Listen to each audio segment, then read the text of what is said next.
안녕하세요. DJ 현희입니다. 오늘의 사연 시작해 보겠습니다. 살다 보면 내 인생도 참 드라마틱했어. 내 인생 드라마로 쓰면 대하 드라마 한 편인데 그러는 어른들을 종종 만나곤 하는데요. 그렇게 구구절절 고생고생한 어른들 삶까진 못 되더라도 제 인생 역시 한 편의 드라마틱한 단막극 정도는 되지 않나 싶습니다. 지금의 남편을 통해 제 오래전 묻어뒀던 과거의 일들까지 파헤쳐지며 생각도 못한 일들을 겪게 된 저의 파란만장했던 지난 이야기를 여러분께 들려드리고자 이렇게 사연을 씁니다. 그럼 지금부터 들려드릴게요. 저는 현재 결혼 20년 차가 된 주부입니다. 결혼 20년 차이지만 저희에게 아이는 없어요. 사실 초반에는 어떻게든 가져보려고 노력했지만 아이가 좀처럼 생기질 않더라고요. 자식이라는 건 하늘에서 내려주는 거라는 말이 정말 맞나 봐요.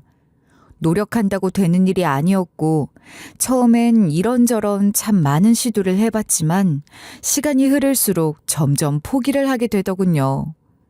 아이가 결혼 생활의 전부도 아닌데 오로지 임신만을 위해서 몸과 마음을 다 써가며 매달리고 싶지는 않았어요.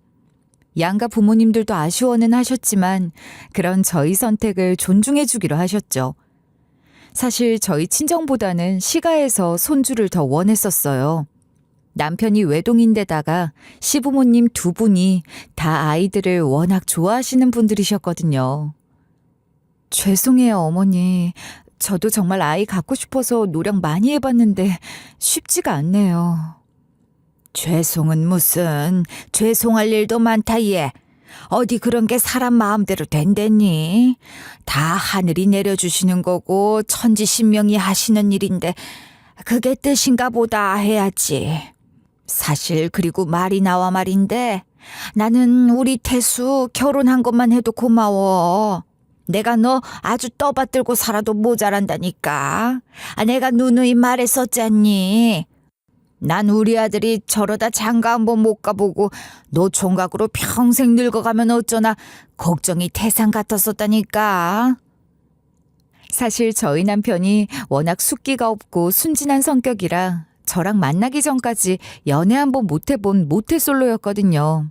남편이 저보다 나이가 몇 살 더 많으니 당시로선 홍기를 놓칠까 걱정만 하던 시가에선 결혼하겠다고 나를 데려온 것만으로도 감사했다고 했었죠.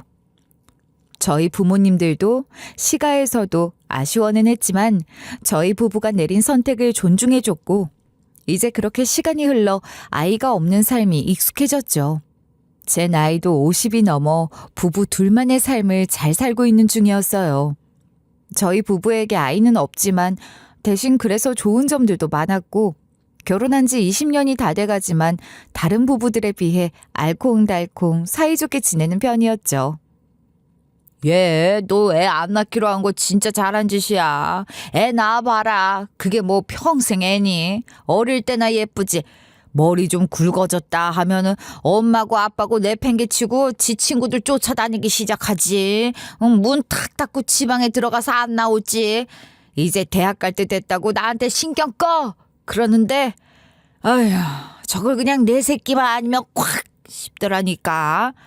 니네 보면 부럽다 부러워. 에이그 괜히 마음에 없는 소리하고 그런다. 아니야, 마음에 없는 소리가 아니라 넌 몰라. 애 있는 부부가 어디 신혼 같을 수가 있는 줄 아니. 그냥 정으로 사는 거야, 정으로. 근데 니들 부부 봐라. 니네 주말이면 손잡고 영화 보러 다니지. 꼬박꼬박 기념일 챙기지. 부럽다 부러워. 친구들이 부러워할 만큼 저희는 자녀 없는 부부 나름의 장점을 살려 사이가 좋았어요. 그런데 어느 날부터인가 남편이 조금씩 이상한 모습을 보이기 시작하는 거예요. 처음엔 저랑 한 약속을 좀 가볍게 여기는 정도였어요. 어떻게 그걸 까먹을 수가 있어. 나랑 분명히 같이 가기로 했었잖아. 몰라, 난 기억이 없다니까. 진짜 나랑 약속한 거 맞아? 아니 어떻게 그걸 잊어버려? 당신 정말 너무한다. 요즘 진짜 자꾸 왜 그래? 내가 뭘 어쨌다고 그래. 당신이야말로 왜 이렇게 요즘 자꾸 보채고 떼쓰고 그러는 거야? 우리가 무슨 신혼이야? 이제 나이도 있는데 적당히 좀 하고 지내자. 뭐? 참, 그걸 말이라고 해? 저랑 같이 주말에 어디 백화점 같은 데 가기로 해놓고선 자기가 언제 그런 약속을 했냐며 자기 다른 일 있다며 생전 안 턴 짜증을 내질 않나. 오히려 저를 과민 반응에 예민한 여자로 몰아가질 않나. 남편은 절대 그러는 법이 없던 사람이었어서 너무 이상하다 싶었어요. 그런데 그 뒤로 점점 더 수상한 정황들이 많이 보이기 시작하는 거예요. 당신 요즘 주말마다 무슨 일이 그렇게 많아? 나 몰래 뭐 어디 꿀단지라도 숨겨놨어? 내가 말 안 했나? 나 동호회 하나 들어서 요새 좀 바쁘네. 갑자기 무슨 동호회야? 당신이 언제부터 그런 거 했다고? 나이 드니 안 하고 싶던 것도 하게 되고 뭐 그러나 보지 뭐. 무슨 동호회인데? 부부 동반은 안 되는 거야? 여보, 당신도 자기 생활 좀 가져. 우리가 20살도 아니고 이제 각자 삶을 좀 살아야지. 안 그래? 당신도 어디 모임 같은 거 없나 한번 찾아봐. 나 늦었다. 갔다 올게. 토요일만 되면 무슨 동호회 모임이 있다면 나가는데 무슨 모임인지 뭘 하는지 물어보면 대충 둘러대면서 제대로 말도 못하고 얼버무리기만 하는 거예요. 20년 가까이 같이 살았는데 제가 제 남편을 모르겠어요? 거짓말을 하고 있는 게 분명하다는 느낌이 딱 왔죠. 이 남자 거짓말 잘 못하는 성격이거든요. 근데 대체 뭘 속이는 건지, 뭐 때문에 그러는지는 도통 모르겠더라고요. 전 혼자 고민하면서 괜히 불안감만 키우다 친구들한테 털어놓게 됐죠. 바람이네 바람이야. 안 그러니 영이야? 내 느낌은 딱 그런데. 예, 내 느낌도 그래. 이건 100% 바람이다. 아니야. 니들도 내 남편 봐서 알잖아. 그 사람이 어디 그럴 사람이니? 나 만나기 전까지 30이 훌쩍 넘도록 모쏠이었던 인간이잖아. 여자 앞에서 말 한마디 못 듣는 성격이라 나랑 말 놓기도 1년이 걸렸는데 그 주제에 바람은 무슨? 제가 확신에 차 말을 하자 친구들은 그런 절 보며 혀를 끌끌 차더군요. 아이고 진영이 얘 순진한 것 좀 봐라. 야 바람 피우는 놈 바람 안 피우는 놈이 뭐 따로 있는 줄 아니? 대한민국에 뭐 달린 놈들 한번 살펴봐라. 유부남 중에 아마 19은 바람 피우거나 어디 가서 어마짓 하거나 그런다는데 뭐 그놈들은 다 그럴 만한 주제가 돼서 그러는 줄 알아? 네 남편보다 더 주제 안 되는 놈들도 다 뒤에선 구린 짓 하고 그러는 거야. 그런 놈이 따로 있는 게 아니라니까. 얜 쉰이 넘어도 아직 이렇게 순진하다니까. 그래. 그리고 요즘 그놈의 동호회가 완전히 불륜의 온상이라잖아. 같이 등산 가고 골프 치러 가고 볼링 치러 가고 그러다 교회 가고 모텔 가고 뽕짝뽕짝 춤추러 가고 그러는 거라니까. 아무튼 너 진짜 잘 지켜봐. 평생 알았다고 해도 너 남자는 절대 속 모른다. 10길 물속은 알아도 1길 사람 속은 모른다잖니. 내가 다 경험해서 우러나서 하는 조언이야. 절대 믿지 말고 한번 유심히 잘 지켜봐. 알았지? 친구들 말을 듣고 나니 저도 좀 신경이 쓰이기 시작하더라고요. 내가 남편을 너무 지나치게 믿고 있었나 싶기도 하고 해서 그 뒤로 조용히 남편이 하는 행동을 지켜보기 시작했죠. 그러던 와중 남편이 4박 5일 해외 출장을 다녀오게 된 날이었어요. 남편은 몇 달에 한 번씩 해외 출장을 가곤 하는데 원래 좀 세심한 성격이라 해외 다녀오면 깜짝 선물을 하곤 했었거든요. 한 번 묻지 않고도 저한테 어울릴 것 같은 액세서리나 머플러 같은 것들을 종종 사다 주곤 했죠. 그런데 이번에 해외 출장을 다녀와서는 선물 얘기는 이런 방구도 없더라고요. 거기서부터 뭔가 이 사람 진짜 변했구나 싶어져 마음이 쿵 하는 기분이었죠. 당신 짐 내가 정리해 줄까? 아니야, 됐어. 놔둬. 내가 샤워하고 나와서 할게. 그래, 그럼 옷만 좀 걸어둘게. 바로 말려야 나중에 냄새도 안 나고 구겨지지도 않지. 자잘한 건 당신이 정리해. 그냥 놔둘 테니까. 그렇게 남편의 캐리어에 있던 옷들을 꺼내 정리를 하는데 캐리어 속 지퍼 안에 얼핏 상자 하나가 보이는 거예요. 상자에 그려진 로고는 제가 익히 아는 브랜드 로고였어요. 바로 여자 향수 브랜드였죠. 제가 좋아하는 브랜드에서 새로 나온 향수인 것 같더라고요. 남편도 그게 제가 좋아하는 브랜드인 걸 알고 있어서 역시 안 까먹고 사왔구나 싶더라고요. 그런데 짐 속에서 이미 보긴 했지만 대놓고 먼저 아는 척할 수는 없잖아요. 깜짝 선물일 텐데 말이에요. 그래서 전 그냥 모른 척하고서 언제 줄까만 기다리고 있었죠. 그런데 샤워를 하고 나와서도 저녁을 먹고도 남편은 내내 아무런 말이 없는 거예요. 그래서 참다 못해 제가 그냥 대놓고 물어봤죠. 당신 혹시 이번엔 뭐 안 사왔어? 뭘 사와? 아니 뭘 바라고 그러는 건 아니고 그냥 당신 출장 갔다 오면 항상 선물이라고 뭐 하나씩 챙겨오고 그러잖아. 이번엔 당신이 아무 말도 없길래. 그래, 미안. 내가 이번엔 깜빡했네. 일 때문에 너무 정신이 없어서 말이야. 공항에서도 시간 맞추느라 힘들어서 수속 받고 나오기 바빴거든. 미안해. 그래? 그래, 알았어. 남편은 깜빡하고 못 사왔다고 하더군요. 전 향수를 분명히 봤는데 말이죠. 그때 뭔가 딱 직감이 오더라고요. 분명히 그건 여자 선물인데 저한테 주는 게 아니라면 그게 무슨 얘기겠어요. 그래도 아니겠지 하고 있었어요. 하지만 며칠 뒤 확인해 본 캐리어 속에선 이미 향수가 사라진 뒤였어요. 진짜네. 이미 누구 갖다 준 거구나. 진짜 바람난 거야, 이 남자? 제 마음속에선 이미 확신을 내리고 있었고 배신감이 차오르기 시작했죠. 그런데 그 다음 날이었어요. 여보, 이거. 향수네? 웬 향수야? 내가 출장 때 못 사온 것도 마음에 걸리고 해서 말이야. 백화점 면세점 들를 일이 있어서 갔다가 하나 샀어. 당신 이 브랜드 좋아하잖아. 그래, 고마워. 남편이 저한테 향수를 내밀면서 갑자기 생각이 나 샀다고 하는 거예요. 근데 선물은 타이밍이잖아요. 지금 이 상황에서 그걸 받고 기분이 좋을 리가 없었죠. 너무 찜찜하더라고요. 지금 만나는 여자한테 줬더니 향이 별로라고 했나? 그래서 나한테 처분하나 싶기도 하고, 아님 그 여자랑 뭐가 어그러져서 옛다 너나 가져라 하나 싶기도 했죠. 전 그때부터 남편에 대한 의심을 도저히 감출 수가 없었어요. 남편이 하는 일들을 하나씩 살피기 시작했죠. 그러다 보니 말이 곱게 나가진 않더라고요. 그러면서 남편의 태도도 묘하게 신경질적으로 변하기 시작했고요. 당신 진짜 요즘 자꾸 왜 그래? 사사건건 시비 걸고 뭐만 하면 딴지 걸고 안 하던 질투에 의심까지 해대고 갑자기 무슨 의처증이라도 도졌어? 뭐? 말을 그따위로밖에 못해 당신? 내가 왜 그러는지 몰라서 이래? 모르겠어.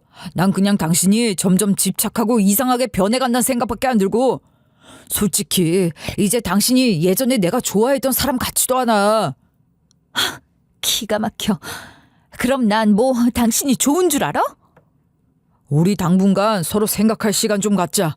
그게 서로한테 좋겠어. 뭐? 생각할 시간? 무슨 생각할 시간? 우리가 무슨 연애하는 청춘들이야? 말 돌려 하지 말고 똑바로 해. 지금 나랑 이혼이라도 하고 싶다 이거야? 그 뜻이냐고. 누가 이혼하재? 그냥 각방 쓰자는 얘기야. 각방. 솔직히 요즘 이런 상태로 당신도 나랑 한 침대 쓰고 싶은 마음 없을 거 아니야. 그냥 따로 자자고. 내가 서재에서 잘게. 당신은 그냥 안방 그대로 써.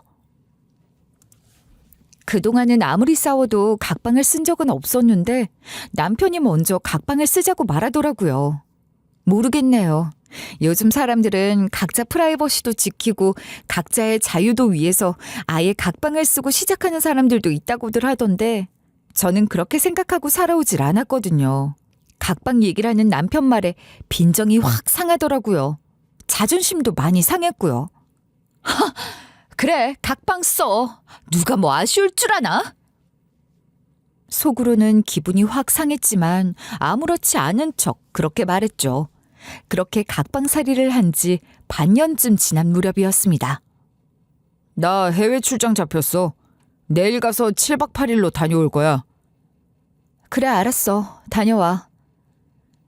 어느 날 남편이 7박 8일 해외 출장 일정이 잡혔다고 하더라고요. 예전 같았으면 어딜 가는지, 무슨 일로 가는지 남편이 먼저 얘기를 해줬을 테고 저도 이것저것 물어대곤 했겠지만 이번엔 달랐죠. 남편은 목적지도 말해주지 않았고 저도 따로 묻지 않았고요. 그런데 남편이 출장을 가기 전날 누군가와 방에서 통화하는 소리가 들려오는 거예요. 정말요? 네, 너무 좋죠. 네, 고마워요. 아니에요. 그럼요.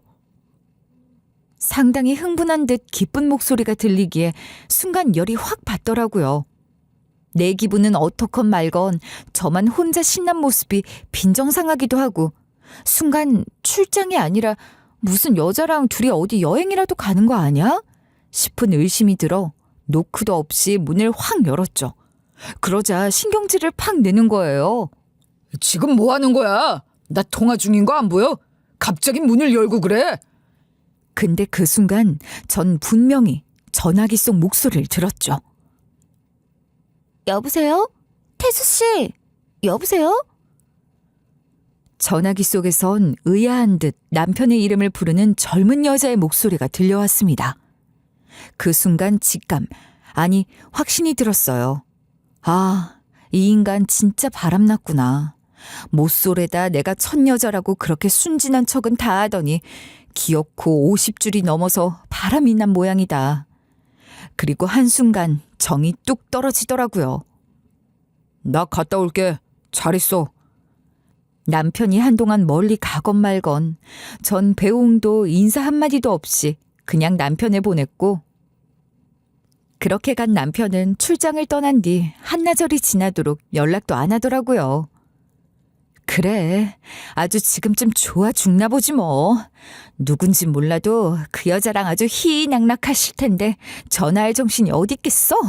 둘이 뭘 하고 있는 거야 대체? 제겐 그 한나절의 시간이 마치 지옥 같았어요. 20년의 믿음이 이렇게 한순간에 무너지는구나 싶어 허탈감과 분노가 함께 차올랐죠. 남자 바람 한 번쯤은 눈 감아줘도 된다. 그런 생각 따윈 하지 않았어요. 그동안은 확실한 증거가 없어 그냥 있었지만 이 정도 증거라면 이혼할 만하다. 무조건 이혼감이다 싶더라고요. 일주일이나 있다 올 테니 이놈이 돌아오기 전까지 내 마음 다 정리하고 서류까지 다 마련해 놓고서 이놈 돌아오면 증거 확실히 잡아내서 이혼하자고 해야지 그 생각까지 하게 되더라고요. 철두철미하지 못한 인간이니 분명히 무슨 증거라도 남겨올 거다 싶었으니까 물증까지 하나 찾아내면 제게 유리할 테니 더 좋고요. 그렇게 이놈이 기어코 전화 한 통을 안 하는구나. 별별 생각을 다 하며 밤새 뒤척인 다음 날 아침이었습니다. 모르는 번호로 전화가 걸려오더라고요. 요즘 워낙 스팸 전화가 많잖아요. 받았다 하면 죄다 광고 전화인 통에 전 원래 모르는 번호로 걸려온 전화는 잘 안 받거든요. 그런데 같은 번호로 3번 연속 계속 전화가 오기에 뭔가 느낌이 안 좋더라고요. 그래서 다시 전화가 올 때는 전화를 받아봤죠. 네, 여보세요? 네, 여긴 병원인데요. 문태수 환자 보호자 장진영 씨 되시나요? 네, 제가 장진영인데 무슨 일이시죠? 병원이라뇨? 지금 문태수 씨가 응급실에 실려왔어요. 수술 동의가 필요해서 연락드렸습니다. 네? 아니, 그럴 리가요. 믿기지가 않더라고요. 하지만 일단 병원에 가서 확인을 해야 했죠. 병원으로 가는 길에도 저는 내 남편이 아닐 거라고, 뭔가 착오가 있을 거라고 생각했어요. 여보세요? 영인이 미안한데 내가 지금 좀 정신이 없어서 나중에 전화해도 될까? 어머, 진영아, 너 목소리가 왜 그래? 무슨 일 있어? 내가 병원에서 연락을 받았는데 우리 남편이 응급실에 있대. 근데 말이 안 되잖아. 어제 아침에 해외로 간 사람이 하루나 꼬박 지나서 여태 국내에 있다가 병원에 실려갔다니. 얘 혹시 그게 거짓말이었던 거 아니야? 네가 그랬었잖아. 웬 여자랑 히덕거리면서 통화하더라고. 그냥 국내에 둘이 어디 놀러 갔다가 사고라도 난 거 아니야? 친구 말을 들으니 머리가 띵 하더라고요. 그래, 그럴 수도 있겠다. 만약 병원 갔는데 웬 여자랑 같이 입원해 있으면 어쩌지? 난 어떻게 해야 하지? 별별 생각이 다 들더라고요. 그렇게 별별 상상을 다하며 병원에 도착했는데 의사가 저를 수술실로 부르더군요. 지금 수술을 빨리 해야 하는 응급 상황인데 그 전에 한 가지 확인하셔야 할 사항이 있을 것 같아서요. 일단 수술실로 좀 모시겠습니까? 전 의사를 따라 수술실로 들어갔고 그 안엔 제 남편이 누워 있었어요. 남편 모습에 놀라기도 잠시 저는 더 놀라운 장면을 목격하게 됐죠. 참 제가 의사 생활 몇십 년 만에 이런 건 처음 봅니다. 일단 이거 한번 보시겠어요? 의사가 남편의 복부 부분 천을 걷어 보여주더군요. 전 그걸 보고 기함하고 말았습니다. 글쎄 남편의 배 위에 문신이 빼곡하게 새겨져 있는 거예요. 문신으로 새겨진 건 다름 아닌 제 이름 그리고 제 연락처였어요. 문신으로 새겨진 건 다름 아닌 제 이름 그리고 제 연락처였어요. 남편의 인적사항과 다른 연락처도 있었지만 그 부분은 상처 때문에 정확하게 보이질 않았고요. 아니, 언제 이런 문신을... 여기 이 문신 덕에 저희가 바로 연락을 드렸던 건데 한 가지 더 확인하셔야 될 게 있거든요. 혹시 알고 계셨는지... 간호사의 말에 들여다본 곳에는 문신으로 알츠하이머 환자라는 말이 새겨져 있더군요. 그 문신을 보자 숨이 턱 막혀오기 시작했습니다. 아니, 대체 언제 이런 판정을 받은 건지, 그럼 이걸 새긴 지 얼마나 된 건지 별별 생각이 다 들고 그간 있었던 일들과 이해되지 않던 남편의 행동들이 막 다 생각이 나더라고요. 하지만 제 생각을 다 정리하기 전에 일단은 수술이 우선이었죠. 전 남편의 수술 동의서부터 작성하고 무사히 수술이 끝나길 기다릴 수밖에 없었습니다. 그리고 의사로부터 설명을 듣게 됐죠. 일단 이 환자분은 교통사고로 실려왔습니다. 사실 알츠하이머 환자가 운전을 하면 안 돼요. 원래는 사고 날 확률이 현저하게 높죠. 사실상 본인이 인지를 하고 있으면 운전을 금지하게 되는데 알츠하이머 환자의 기억력이란 믿을 수가 없으니까요. 본인도 그 순간의 판단을 잊고 그냥 무리하게 운전을 한 모양인데. 전 아무것도 몰랐어요. 이 사람이 알츠하이머 환자라는 사실조차 아무것도요. 대체 무슨 상황으로 그런 사고가 나도록 운전을 했는지, 아니 애초에 알츠하이머 판정은 언제 받은 건지, 왜 제게 말을 하지 않은 건지, 해외 출장 얘긴 어떻게 된 건지. 남편이 깨어나면 묻고 싶은 게 너무 많았어요. 다행히 수술은 무사히 성공적으로 끝이 났고 며칠 후 드디어 남편이 눈을 떴죠. 그대로 남편을 와락 껴안고 싶었지만 그럴 수도 없었습니다. 정신을 좀 차린 남편에게 저는 애써 마음을 가라앉히고 물었죠.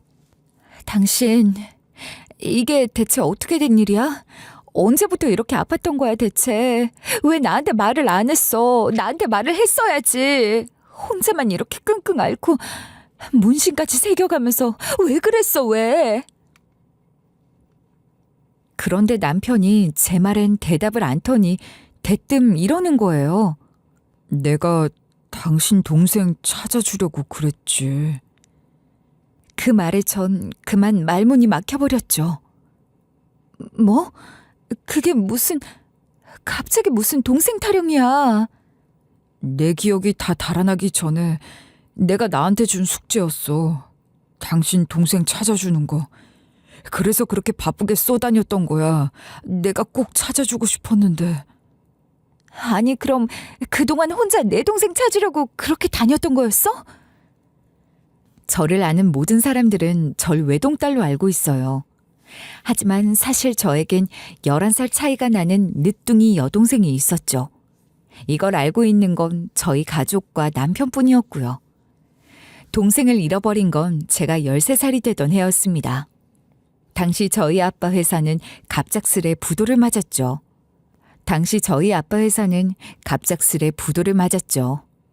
엄마 아빠가 말해주진 않았지만 저는 우리 집이 더 이상 예전 같지 않을 거라는 걸 알았어요.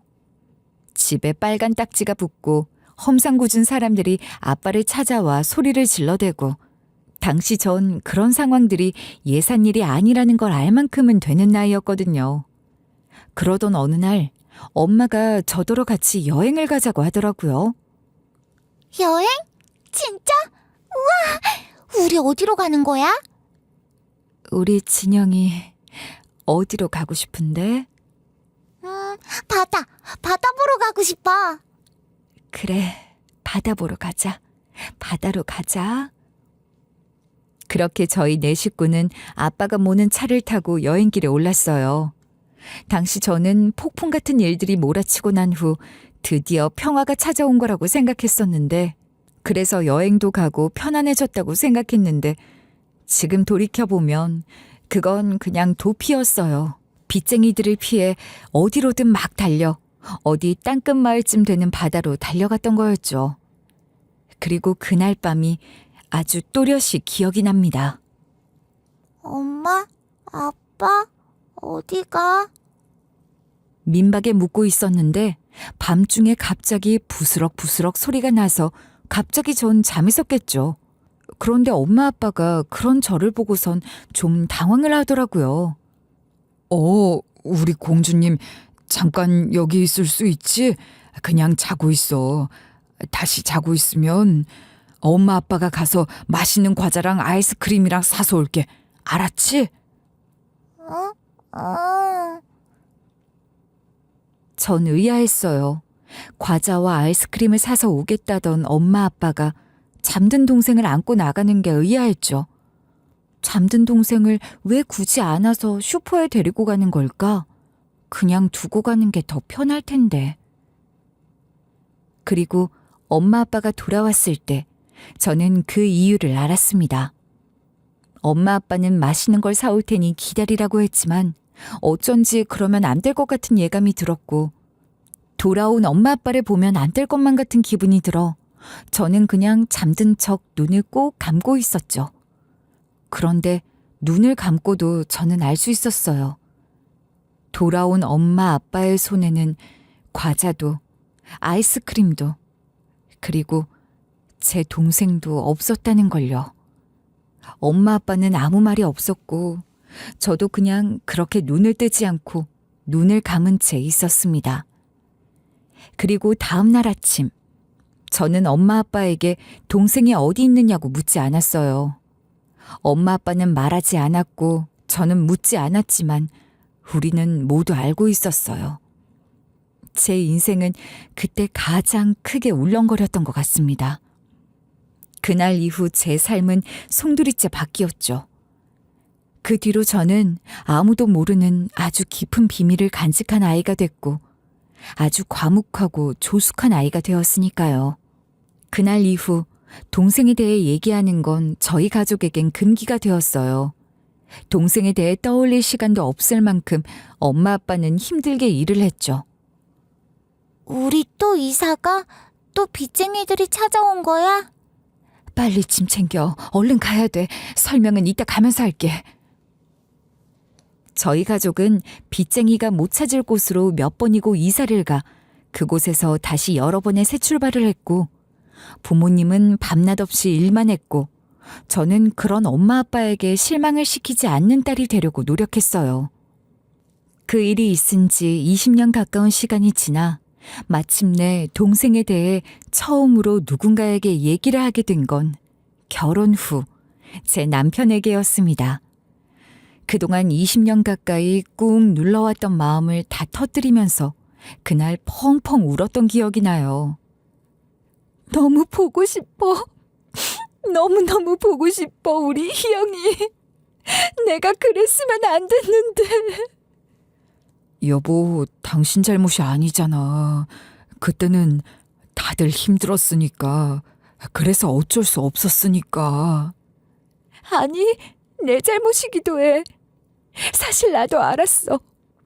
그때 엄마 아빠가 희영이를 안고 나갈 때 사실 나도 직감했어.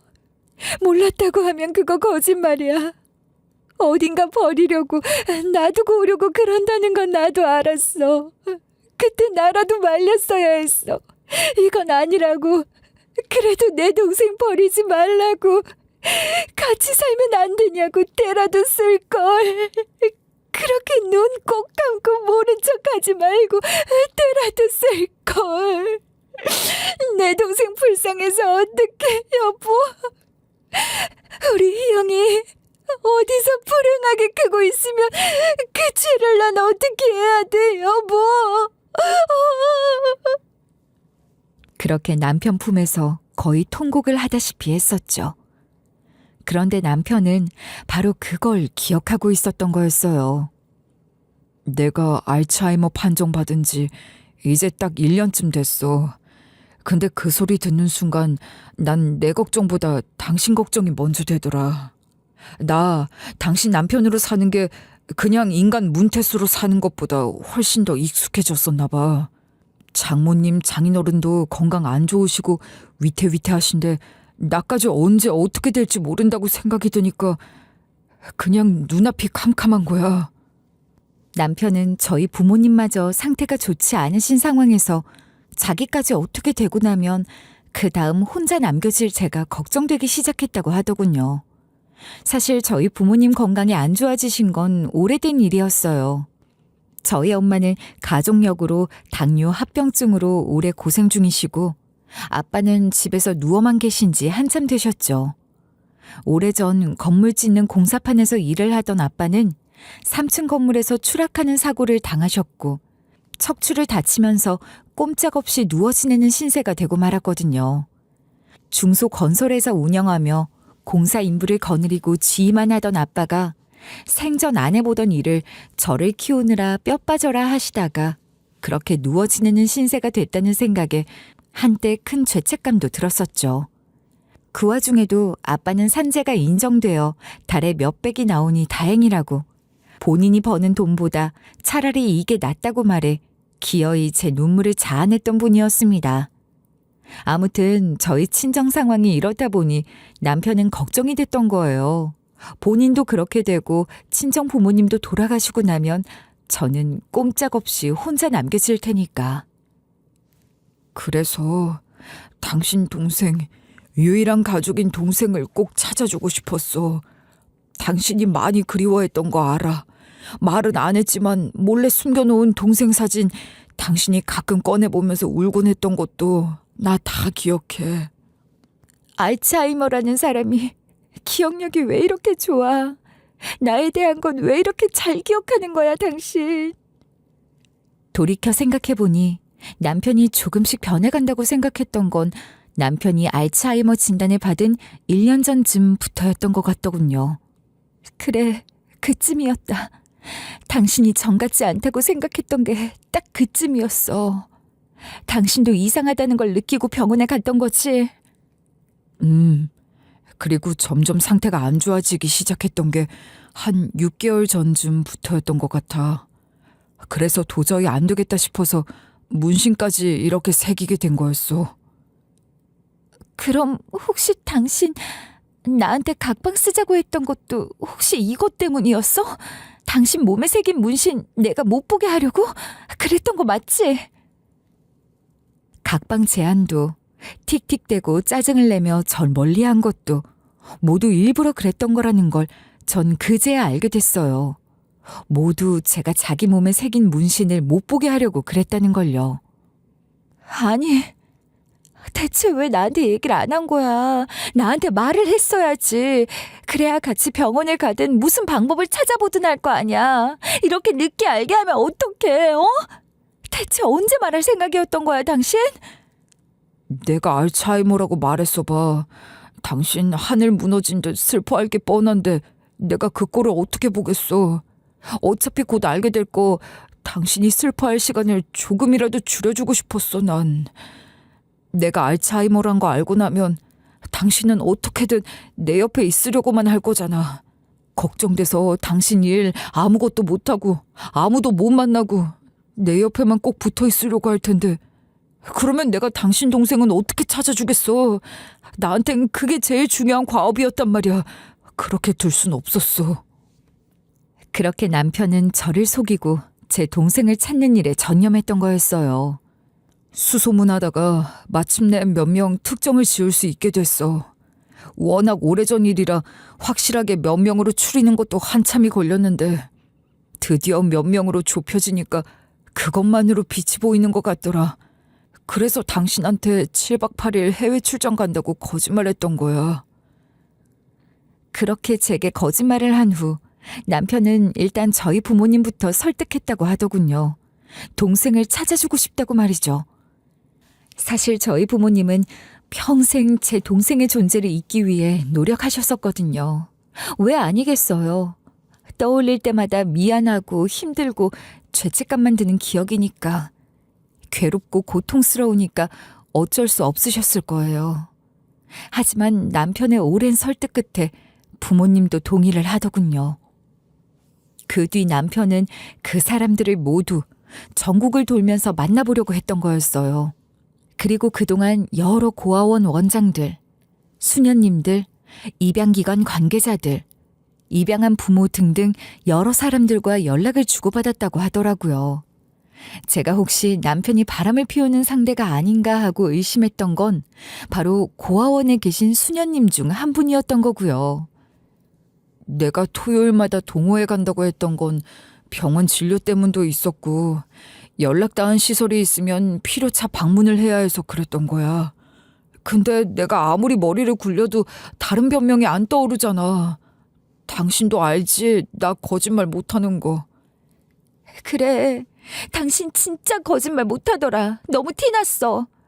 그래서 난 오죽하면 말도 안 되는 오해하고 당신 원망하고 그랬었는데 당신이 뒤에서 이렇게 나 위해서 고생하고 있는 줄도 모르고 난 아무것도 모르고 그런 의심이나 하고 당신 미워하고 의심하고 그러다니 나 정말 미안해서 어떡하니? 당신한테 미안해서 어떡해? 그런 소리 하지 마. 나야말로 미안한 게 너무 많은데. 이 알츠하이머라는 게 말이야, 여보. 그냥 내 머릿속에 지우개 하나 있고 그런 예쁜 병이 아니더라. 단순히 그냥 기억만 싹 사라지는 그런 병이 아니야. 내가 겪어보니까 이거 정말 몹쓸 일이야.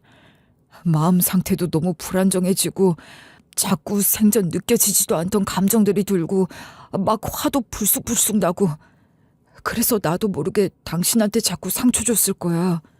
나도 모르는 말을 하고 갑자기 화내고 그러고 기억도 못하고 그랬던 적이 얼마나 많았을까. 당신 제발 부탁이니까 그런 이유로 나한테 상처받은 게 있다면 제발 잊어주라. 내가 다 미안해. 무슨 이런 착한 남자가 다 있어. 당신에 대한 건 나 하나도 안 잊을 거야. 아픈 기억도 좋은 기억도 내가 당신 대신 다 기억할게. 그러니까 아무것도 미안해하지 마. 알았지?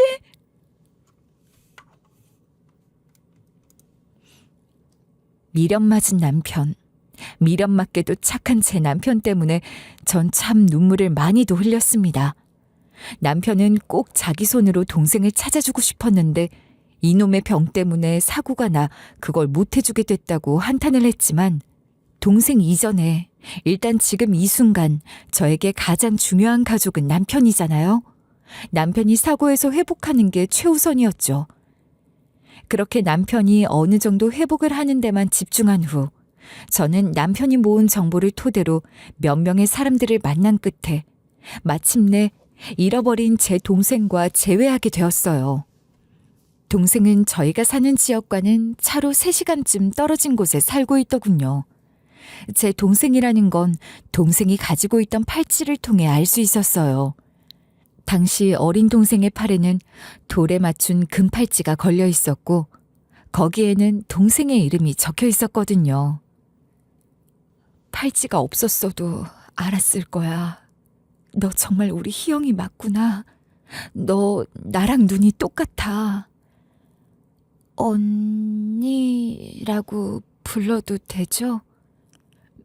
그럼 고마워. 고마워, 희영아.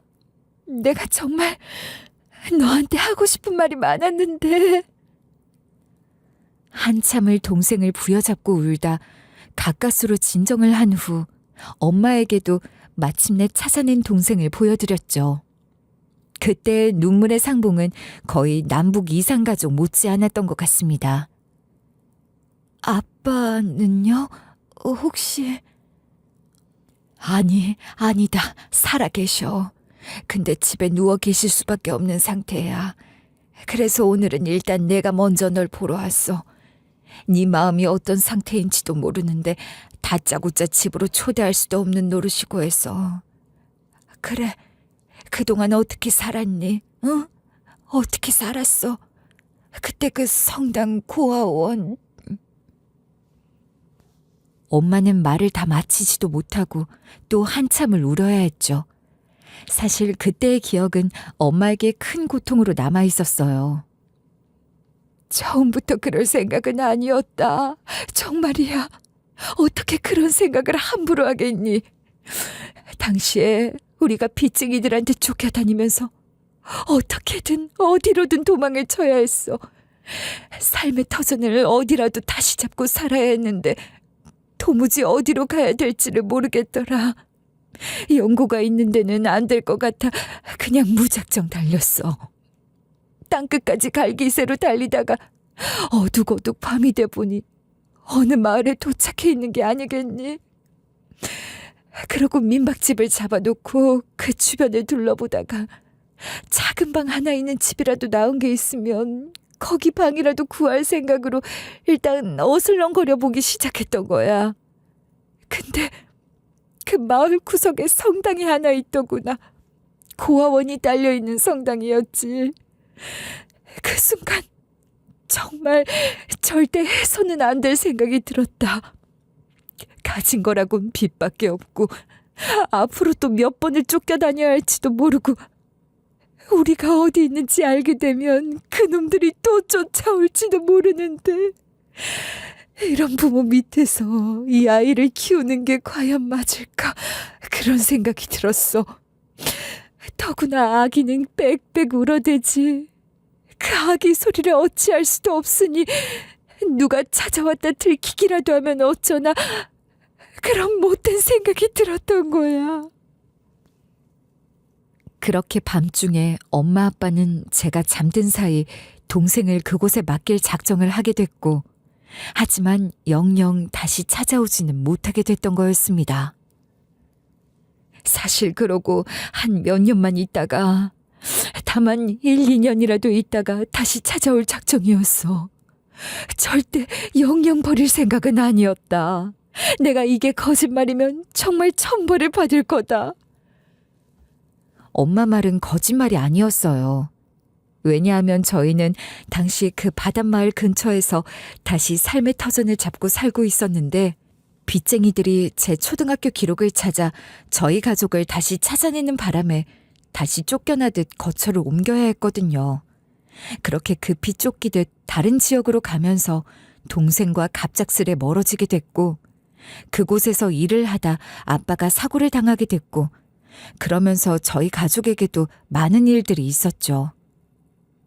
널 그렇게 두고 온 지 한 6, 7년쯤 지났나?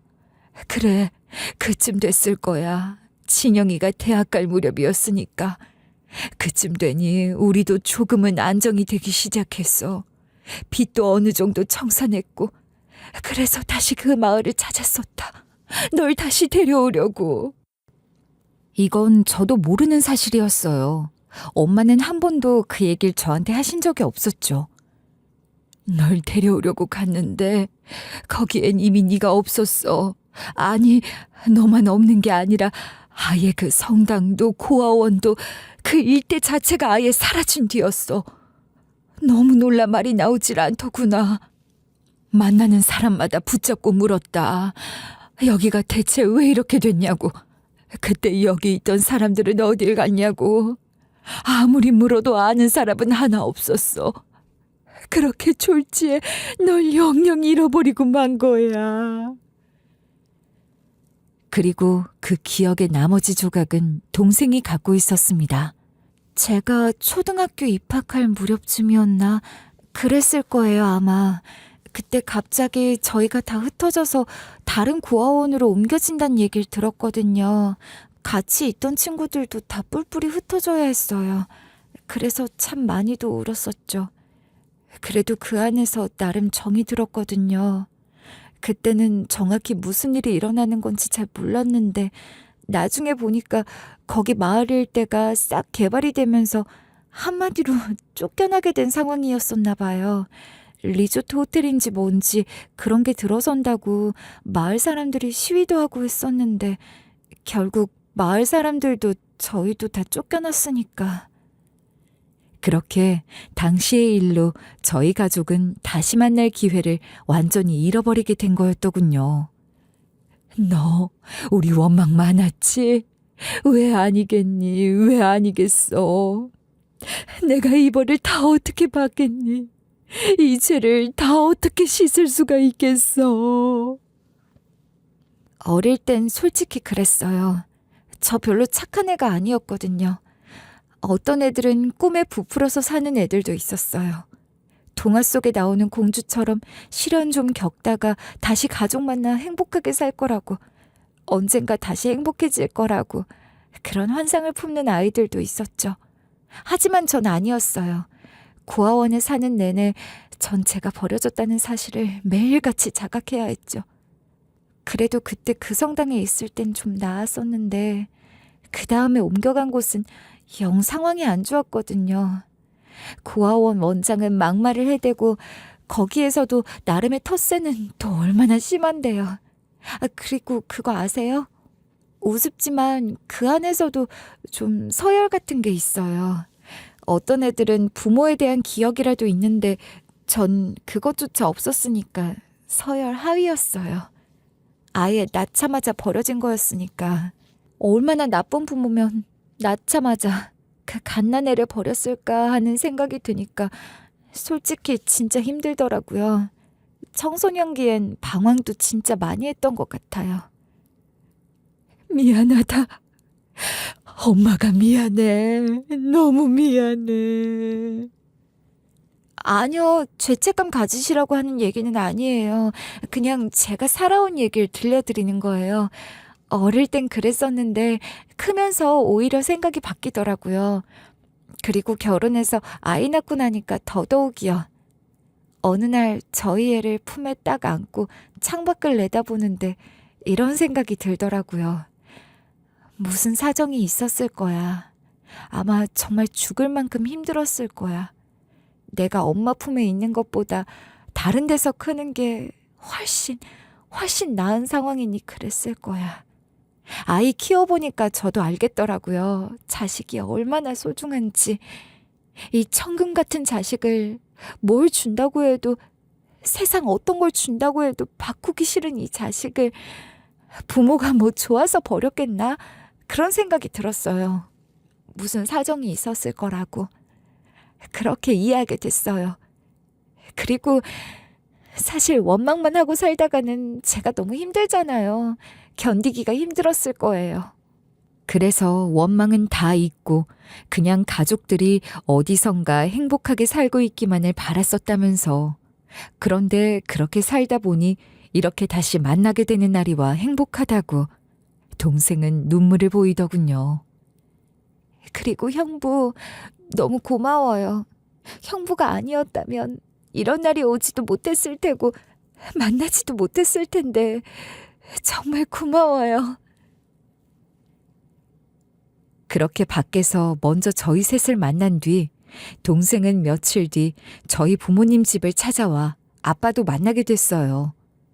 집에 거의 누워만 있다시피 하는 저희 아빠가 동생을 보고서 막 몸을 일으켜 안고 싶어하는 모습에 저 역시 눈물이 핑 돌더라고요.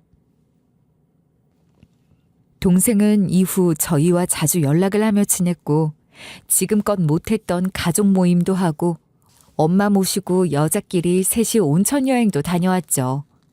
평생 마음속에 한으로 품고 살던 딸, 그리고 동생을 만나게 돼 저희에겐 새로운 삶의 기회가 열린 것만 같은 나날들이었어요. 그리고 꿈에서도 보고 싶던 제 동생을 다시 만나게 해준 고마운 내 남편. 제 남편은 그래도 다행히 아직까진 알츠하이머 증상이 아주 더디게 진행되고 있어요. 때때로 저를 잊어버리긴 하지만 그래도 많은 시간 절 기억해주고 있고 또 제가 옆에서 열심히 케어하며 남편을 위해 최선을 다하고 있고요. 남편에게 남은 시간이 얼마일지, 저희가 얼마나 더 같은 추억을 쌓을 수 있을지 나로선 알 수 없지만 함께 할 수 있는 한 최선을 다해 행복한 기억을 쌓고 싶네요. 저의 이야기는 여기까지입니다. 제가 감히 어떤 교훈을 늘어놓을 주제는 못 되지만 그래도 다만 드리고 싶은 말씀이 있다면 함께 할 수 있을 때, 함께 기억하고 행복할 수 있을 때 많이 사랑한다고 말하시고 고맙다고 얘기하셨으면 좋겠어요. 막연히 영원할 것만 같은 날들이지만 때로 세상은 너무 잔인하게도 저희에게 그런 행복을 오래 주진 않을 때도 있더라고요.